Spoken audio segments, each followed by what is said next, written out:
spent a good time building up why we're so interested in Yay and what we want to do with this. Mm-hmm. He seems to have, well, offended some members of another community, one of whom I only know about because, well, he was on these podcasts that I only watch when Milo's on. That Ari Shaffir was on Legion of Skanks back in May 2019 with, yes, Milo, who tried to drown him. No, wait. Is he trying to drown him or give him wine? I think I need some more of my Black Girl Magic Riesling to mimic what Milo is doing for Yari, which is giving him a drink. Pouring the bottle straight into his mouth. Which, of course, they are joking at the time, right? That this is Milo the whatever he is, the dangerous right winger, right? And how can you be on Legion of Skanks with Big J Okerson, Luis Gomez, and Dave Smith? They got a lot of flack back in 2019 about having Milo on. It's funny that, isn't it? And there's Ari. For some reason, his hand's in a wrist brace or something at that point. And I forget what the thing is. Okay, I studied Yay over the last month. I have not studied Yari. Yari. Now I'm saying Yari, Ari. Yay, Ari. They're gonna be one. See the acoustics, it all bleeds by together. the end of this episode, they're just gonna be Yari. Yari. Yes. Okay. Annie is saying the lion. The lion. We're gonna have one great lion. So the one most significant thing I have learned about Ari Shaffir, I think this is right up there with, basically brands him forevermore as my homeboy, which is he and I share the same birthday. I've had this effect once when I looked at Brett Kavanaugh, who also has the same birthday. Brett Kavanaugh and I actually share the same birth date, right? It's like, the same year and everything. But Ari and I were both born on February 12th, so there you go, along with Abraham Lincoln and Darwin, for what it's worth, right? So that to me marks him as great, right? The other thing is, of course, you can learn absolutely everything you need to know about Ari's life story from the great YouTube special he just posted on November 2nd with the prophetic or resonant or completely telling or very helpful, useful title to us, Jew. And I did share this into my Telegram channel, and I got like some of my chat going, "Ooh, he's gross. He uses bad words. I should have recorded what they said. They didn't want to watch because the first thing he launches into is a retelling of Adam and Eve. It's a little rude." Oh, with the front butt. I've now watched it through twice, right? And it's like it was pretty startling and hilarious the first time through. But oh man, so as he describes, he grew up Orthodox, not just Jewish, right? He grew up Orthodox. Yep. Went to therefore Hebrew school, $15,000 a year for his entire childhood. Goes to his patter is very good because he knows how to translate very nicely. He goes to seminary or yeshiva, right? So he goes to proper yeshiva in Jerusalem, and then has to tell his Orthodox father that no, he's like 19 or 20 or whatever. It's like he's been trained up as Orthodox his entire childhood, and then he says, "No, Dad, I want to say." The alliteration is very good, but I'm not sure I really want myself out there on camera saying it. Anatomical jokes to drunk people. To be a stand-up comedian instead, right? And there is so he's trying to translate his own understanding of what it was growing up Orthodox for these Goy audiences. He does a nice long riff on why Goy is not a term of endearment. Mm-hmm. I think what was it? His phrasing was, "We're all various shades of Goy." Yes, and then Jews are racist because, but are Jews are they racist or not? That they basically judge the rest of the world on IQ and income. he has taken every magnificent. stereotype, and you talk about making White Lives Matter shirts. You got to watch Ari's newest special. It's intense. Oh, it's probably one of the best things I've seen in years. Like the just samurai precision of exactly like what the culture is, and like just how freaking hilarious it must have been growing up in that world with all of these expectations on you, and then just telling your dad, no, I'm an atheist and I'm gonna go and tell bad jokes in bars to drunk people. Like I had when Milo was pouring wine down his throat, I had no idea, right? He's a great stand-up comedian.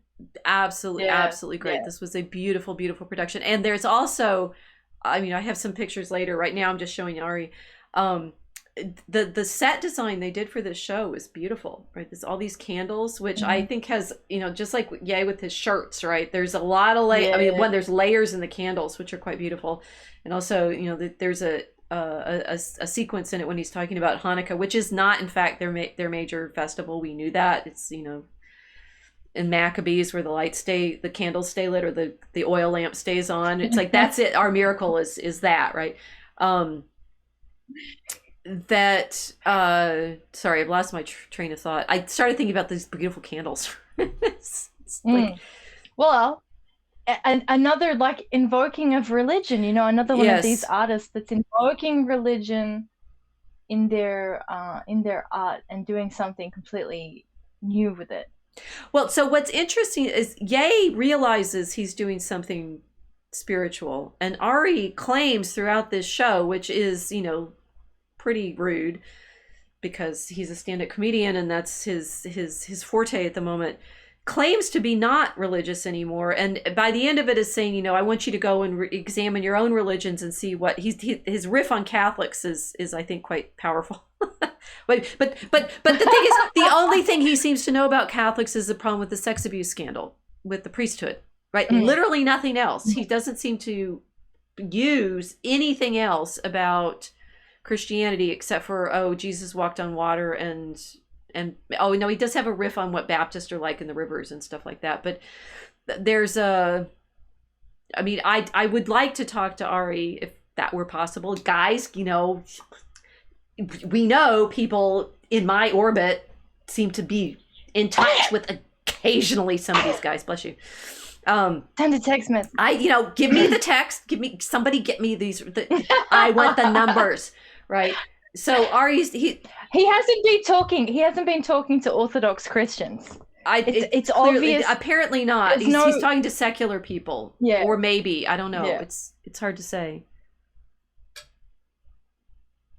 Well, so this is the thing, right? So he's going through this magnificent overview of rabbinical Judaism and contrasting it with his understanding of Christianity, which seems to me a Christianity which is divorced from the temple tradition. Yeah, very much so. He doesn't, but most people don't know that, right? Most people don't know what we've been talking about in the Mosaic Ark version of things.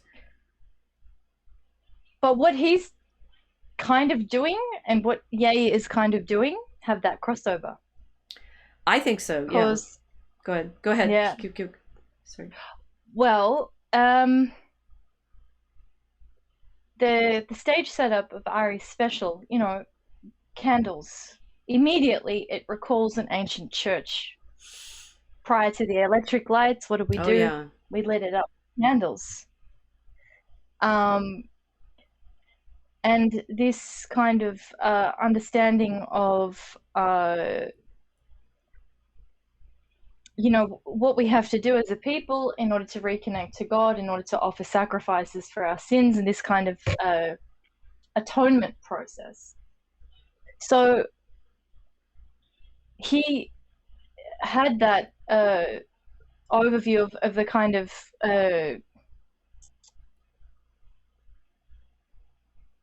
state of Hebrews and how they're going to do all of this without the temple in really funny ways. He's talking about the chicken and the goldfish and everything. Ye's talking about being Jew, which everybody freaked out about immediately, because they're looking at Christianity without this temple tradition in the back of their minds. Yet, if you are considering Christianity with the temple tradition being the basis of apostolic Christianity, what Ye was saying made perfect sense. So this is the kind of, for me, in this moment, this was a moment where in the culture now we have to start talking about temple tradition, what that meant for the Israelites on the whole, and what it meant for the people that have been brought into Christendom, and then what Christendom became, which is the West. It's very interesting that Kanye's last name is West. Isn't it? And all those children, his children's names, Psalms West. You know, it's like that. What does that mean? So interestingly, those of you watching this may think, they've just put together Kanye and Yari in his Jew show, and this is a convenient juxtaposition for them to make certain point. Well, you know, of course, Ari on stage a few weeks ago before his special aired, but presumably, I mean, it clearly took a lot of editing, and there's a lot of great camera angles and stuff like that. So presumably he'd already made it by the time this came out. But back in October 21st, he's on stage in his baseball outfit at a stand-up comedian, and he's asking sort of what's out there in the news, and clearly it's towards the end of his set. I've just watched this little clip, and someone's saying what's going on out there, and with someone in the audience tells him Kanye West is full-on anti-Semitic.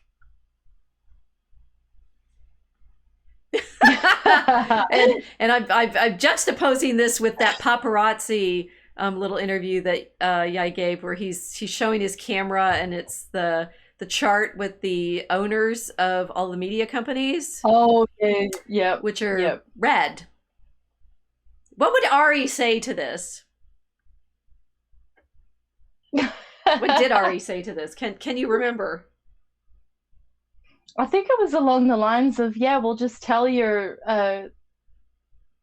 Well, see, so Ari says, so what do you mean he's anti-Semitic? It was so cool. It was, this is the best 6 minutes you'll ever see. It's like nearly wiped out our whole live stream tonight because we just did it right in 6 minutes.